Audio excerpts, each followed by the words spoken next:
Hi, so today's lecture is going to be about bronchiectasis.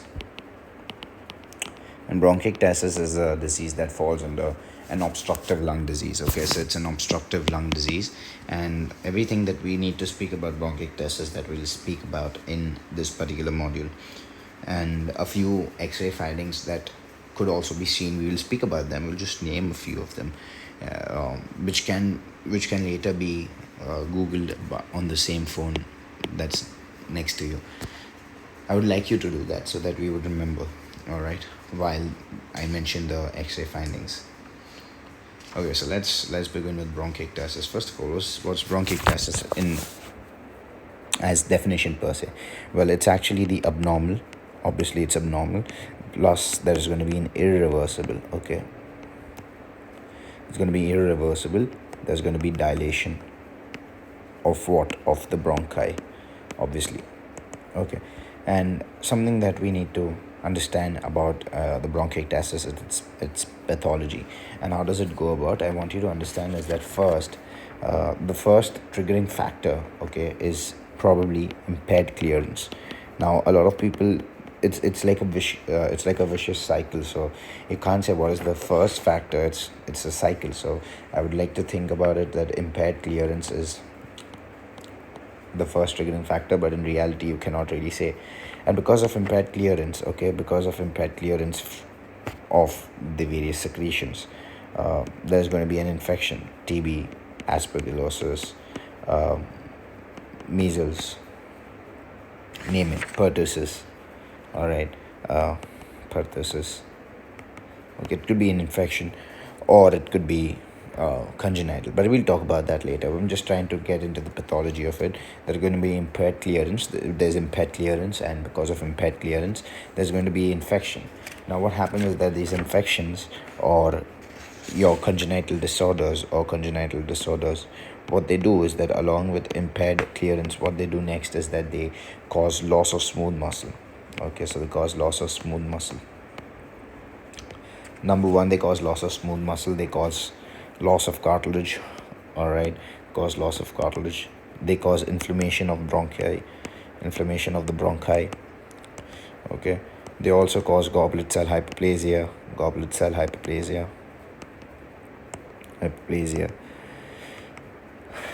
There's going to be mucus hypersecretion, and eventually you will have dilation, because obviously, as I told you, there's going to be loss of smooth muscle cartilage. There's going to be inflammation of the bronchi. So there's going to be dilation of the bronchi. Very, very important. Okay. Later, there can also be obliterative fibrosis can also be seen. Obliterative fibrosis in late stage is also seen. So that's something that we need to keep in mind. Obliterative fibrosis. All right. Once we've got that cleared, the basic pathology involving this entire bronchi, okay, I would like to explain it in a more diagrammatic manner. Okay, let's say this is your bronchi. All right, this is your bronchi, and let's take this particular section. It's got cilia, and the bronchi usually has a pseudostratified columnar epithelium that we all know of. As we go into the respiratory, it becomes it becomes columnar ciliated, obviously. And right now we have pseudostratified. So this pseudostratified with cilia, what happens is that there's going to be first, let's say, any particular pathogen. Okay, there's going to be a pathogen, let's say, or there could be smoking, carbon, whatever. So there's going to be increase in mucus. Okay, there's going to be increase in mucus first of all. Second is that this is going to be taken up by the phagocytes, all of these infectious agents, and there's going to be inflammation. Right, there's going to trigger an inflammation, and because of the inflammation, there's going to be damage to the cartilages. The cartilages out here, they're going to be damaged. The muscle is going to be damaged, and subsequently there'll be a certain amount of dilation of the bronchi, and the bronchiectasis is seen. Later on, obviously, you can also see certain amount of fibrosis that can ensue with the entire inflammatory process that's present. Fair enough. Once we've seen that, let's just get a little statistic about the entire bronchiectasis. Obviously, it's seen more in 50 to 70-year-old patients, and that is usually a female greater than a male. Okay. Once you've cleared that, let's talk a little bit about the types of bronchiectasis types. There are three types. I like to say cylindrical. One is cylindrical. The other is tubular. Cylindrical or tubular, sorry, my bad. The other is your varicose. And last is the cystic. Now, the cylindrical or tubular is something that's the most common type, and it's bilateral, and it's again seen in the left lower lobe. Left lower lobe. Okay. The varicose is rare. Okay, it's not rare, but it's not seen as common as the cystic, and so it's the tubular, cystic and the tubular. And the cystic is seen in childhood. Obviously, it's a childhood disease, and it's the only bronchiectasis type where clubbing is seen. So it can be a potential question that you see a child who has clubbing, and when you check for the bronchi, or you check FEV, FVC, and you get obstructive patterns on your FEV, FVC ratios, and also on your DLCO, you get a normal DLCO, but that is giving it up to you that it's probably an obstructive disease with normal DLCO. That's directly telling you that, okay, you know what, it's a bronchiectasis probably. Fair enough. We also have another bronchiectasis called traction bronchiectasis that's seen in ILD and fibrosis, like interstitial lung disorders and fibrosis, but that's a restrictive type of bronchiectasis that I do not really want to get into because it can cause a lot of confusion. So till now we are cleared, I hope. Okay, so let's talk about the causes of bronchiectasis now. So first of all, the most important is infection. Okay, it can be TB, it can be measles, it can be pertussis, it can be aspergillosis. Fair enough, all of it. Let's talk about the other one. Fair enough. Let's talk about this very important disease. Cause actually is that congenital, which is usually causing the cystic variant of bronchiectasis. In congenital, we have cystic fibrosis, we have Carthenagha syndrome, we've got Young syndrome, all right, we've got yellow nail syndrome. We've got all these different syndromes where the main pathology involves again the impaired mucociliary clearance. So all of these cystic fibrosis, Carthenagha, Young, yellow nail, they all have an impaired mucociliary clearance. Fair enough. Let's talk about the third type, obstruction. Obstruction of what? Obstruction of the airway. Let's say there's an obstruction out here. For what reason? It can be due to so obviously these bronchi are present in the lung parenchyma, and in the lung parenchyma we have lymph nodes. So if the lymph node is enlarged, as in we see in tuberculosis, it can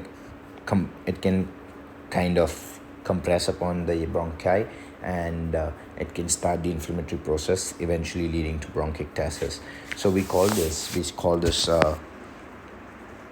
TB associated, and it's usually in the right lobe, whereas the one which is associated with infection is in the left lower lobe of the lung. But the one that is associated with TB is in the right lobe of the lung, right lobe or right middle lobe more precisely. Okay, because if you realize the TB infection is first at the hilar position, hilar node is usually involved. So that's why again the middle node, and this is called as the Brock syndrome. Okay, the Brock syndrome. Fair enough. It can also be due to a disease. It could be due to immunodeficiency, and when you're talking about immunodeficiency, we've got A, we've got B. One is your CVID, common variable immunodeficiency, and the other is your IgA deficiency, because both of IgA and CVID can actually lead to a lot of infections, and that's the only thing. And a very important autoimmune cause that we have, is we've got Sjögren syndrome. But Sjögren will typically present to you as a person who is having issues in lacrimating and salivating, and a lot of dental caries and such. Okay, and possibly when you do an examination, uh, your salivas, you want to check if the salivas are kind of normal. So that is about it. Let me also talk about what are going to be the symptoms. uh, Let me talk about the symptoms. Fair enough. When we're talking about the symptoms are going to be simple. You're going to have chronic cough, okay, and this cough is going to worsen. Now, this is a classic case, okay. The cough usually worsens when you wake up in the morning because all the sputum is getting accumulated, and when you wake up, okay, all the sputum drops directly down into the lungs, correct? When you're in the supine position, your sputum is not actually reaching the lower part of your respiratory tract, but when you wake up, obviously it does. So you have chronic cough, especially in the morning. You also have foul smelling sputum, okay. You have foul smelling sputum. You also have hemoptysis, and it can lead to acute pneumonia. Fair enough. So that's about the causes. What about the signs? The signs that are seen in childhood is clubbing. All right. Okay. You also see dry bronchiectasis in TB. It's called Sicca. Okay, it's called Sicca. It's dry bronchiectasis in TB, and this is like a good question. I think this is something that we've been reading since a long time. We also have central or proximal bronchiectasis, and that is associated with allergic bronchopulmonary aspergillosis syndrome. So ABA, allergic bronchopulmonary aspergillosis syndrome, can lead to bilateral, central, or proximal bronchiectasis. Fair enough. Apart from that, let's just look what are the signs on the x-rays that you can see. Well, on the x-rays, because these bronchi are dilated, you can see something called as a tram track line. And also is that because the central lobe, okay, let's say the central and the proximal, the central or the proximal one is dilated, it appears like a finger in glove appearance. That's usually seen ABA because the central and the proximal bronchi is usually involved there. Okay. The airway diameter, okay, is on CT. If you do a CT, the airway diameter is greater than normal, okay. And how do you see if it's greater than normal? You just see the adjacent vessel, okay. You see the adjacent vessel, it's greater than the adjacent vessel, okay. Apart from that, you could also see a little bit of nodular opacities.